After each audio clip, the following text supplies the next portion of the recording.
দুর্নীতি ও অর্থ আত্মসাতের একের পর এক অভিযোগে চাপের মুখে রয়েছেন শেখ হাসিনার ভাগ্নি টিউলিপ সিদ্দিক। এমন পরিস্থিতির মধ্যে নতুন করে আলোচনায় এসেছেন বাংলাদেশি ধনকুবের সালমান এফ রহমানের ছেলে শায়ান ফজলুর রহমান। প্রশ্ন হচ্ছে, হঠাৎ কেন আলোচনায় সালমান পুত্র? বিস্তারিত জানাচ্ছেন শেখ ফরিদ।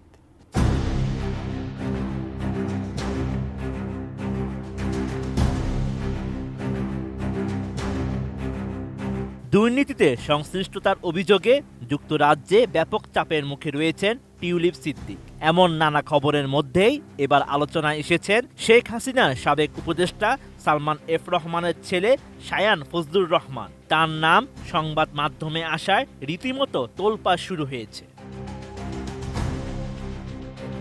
ব্রিটিশ সংবাদ মাধ্যম ডেইলি মেইল জানায়, দারিদ্র্য বিমোচনে কাজ করার লক্ষ্যে ২০০৭ সালে ব্রিটিশ এশিয়ান ট্রাস্ট নামের একটি দাতব্য সংস্থা গড়ে তুলেছিলেন তৎকালীন ব্রিটিশ রাজপুত্র তৃতীয় চার্লস।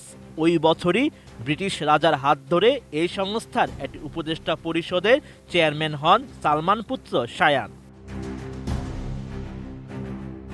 ব্রিটিশ সংবাদ মাধ্যমটি আরও জানায়, টিউলিপ সিদ্দিকের দুর্নীতির ঘিরে বিতর্কের মধ্যেই এবার স্পটলাইটটি ব্রিটিশ রাজা দাতব্য সংস্থা প্রধানের দিকে চলে গেছে। এই সংস্থায় 2,50,000 পাউন্ড অনুদান দিয়েছিলেন শায়ান।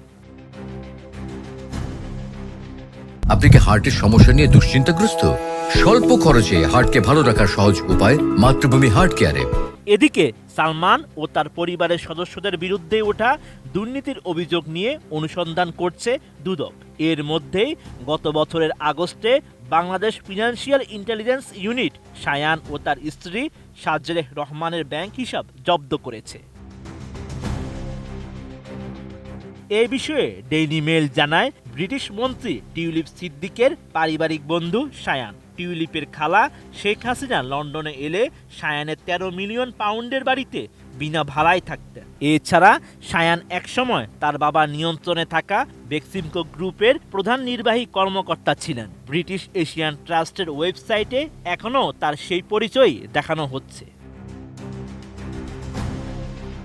ব্রিটিশ সংবাদ মাধ্যমটি আরও জানায়, দুর্নীতির অভিযোগ ওঠার পরও ব্রিটিশ এশিয়ান ট্রাস্টের চেয়ারম্যান পদে বহাল আছেন শায়ান। এ বিষয়ে সংস্থাটির মুখপাত্র জানান, শায়ানের দেওয়া অর্থ ভালো মনে করে নেওয়া হয়েছিল এবং সেগুলো এশিয়ার বিভিন্ন প্রকল্পে খরচ করা হয়েছে। এছাড়া তার বিরুদ্ধে যেসব অভিযোগ উঠেছে সে সম্পর্কে তারা অবগত।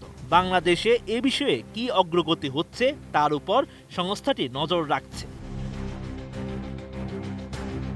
Sheikh Farid, ATN news.